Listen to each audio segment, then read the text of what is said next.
So where do we find Gwen at the beginning of the third series? Gwen has, at the end of the previous series, at the end of series 2, I think Gwen's kind of accepted that perhaps, well, she knows her and Arthur aren't going to kind of, be getting together. That's just not a possibility. She's kind of said, I can never be your queen. And then obviously Morgana's gone missing, and she's just spent the time as just kind of business as usual in the castle. I guess Arthur's been off sort of looking for Morgana quite a lot, so their relationship hasn't necessarily moved on in any sense right at the beginning. That kind of becomes later, anyway. And how does Gwen react when Morgana returns? I think she's pleased to see her because obviously they've been loyal friends, and she's been sort of terribly worried about her. But there is a difference in her, and I think in this series you begin to see Gwen and Morgana kind of moving in kind of slightly separate directions, whereas they've been sort of incredibly loyal and trusting in the past. Something's sort of shifted, and I think Gwen's sort of questioning and kind of wondering what that's all about, basically. Now, Lancelot returns again in the third series. What can you tell us about his return this time? He does. Well, he always turns up and throws a bit of a spanner in the works between Arthur and Gwen. I don't know how much I can actually tell you, but he comes back again towards the end. So I guess Gwen and Arthur, although their relationship is sort of, not really a relationship, they still obviously have very strong feelings for each other. I think Gwen has sort of become sort of like his confidant in many ways, that he kind of confides in her emotionally. He opens up to her a bit more than he does with anyone else. And then, Lancelot comes back towards the end. That's what I'll say. Okay. And so those three have a sort of long and very complicated history in the sort of the Arthurian legends. Yeah, of course. What do you think, what is Gwen's relationship like with Arthur compared to Lancelot? What is the difference, and what does she love about each one of them? I think with Arthur, she obviously has seen him sort of grow from this kind of quite arrogant prince into sort of a potentially amazing sort of king with a big heart, and who genuinely cares, who will be very different from his father and the way his father ruled. And she's seen a sort of softer, kinder side to him that I think she sort of nurtures and brings out.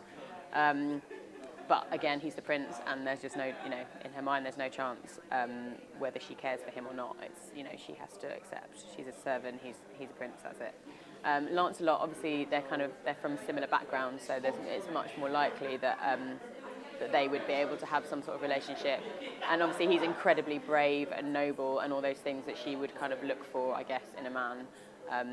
He has, and he's kind of chivalrous and he has also got a big heart. But I think she kind of does love them both in kind of equal measure, obviously for different reasons, but I think she kind of struggles with that as well. Like, she wouldn't want either of them to be hurt, sort of thing. And how do you think Gwen has changed since the start of Series 1? I think she's grown up. She kind of, from Series 1 to Series 2, she kind of realised that perhaps not everybody's good. Her kind of naivety sort of left her a bit more, and she was a bit more realistic about, for example, her relationship with Uther.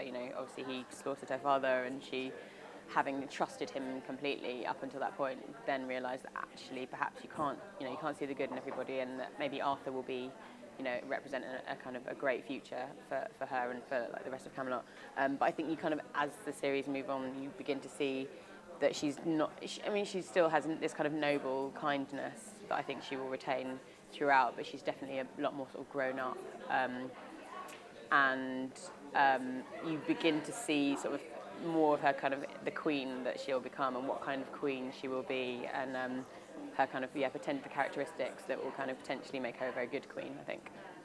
And as you said, one of the most shocking moments of the series was when Uther had her father killed. Yeah. Does she begin to sort of question Uther more and stand up to him more as much as she can? Stand up to him. I think she kind of tends not to have anything to do with him. She is all about sort of Arthur in that sense, and she says to him a lot about the king that he'll become, and that she can see the king inside of him and who he'll turn out to be. And I think with Uther, she hasn't had any. I don't think I've had any scenes with Tony actually, but she tends to kind of keep away from him as much as possible. I think she has to respect him because that's her role and he's the king. But inside, And now there's aspects of the show like Merlin's secret and Gwen and Arthur's romance that sort of continue on throughout the series. Do you think it would be a shame for them to be resolved, or would you like to see some resolution to those, or what do you think about that? I think obviously eventually it'd be nice to see some resolution. I mean, it's always interesting, you know, for us as actors, for them to bring in sort of more elements of different stories, like because I've kind of generally been quite defined sort of by the love story, and this series is interesting for Gwen because of her and Morgana's relationship develops in a different way, and that's always interesting for me to play. Yeah, it'd be great I think to find out about sort of Merlin's magic or something would be really interesting, and I wonder how the writers would take that if that was to happen. It would just add another dimension, but yeah, some sort of resolution. I guess it depends when they decide on that. You know, when Arthur and Gwen do actually get together, when that will be. Like because they haven't necessarily told us exactly when they'll happen, and but yeah, keep things open for a while, but not drag them out. I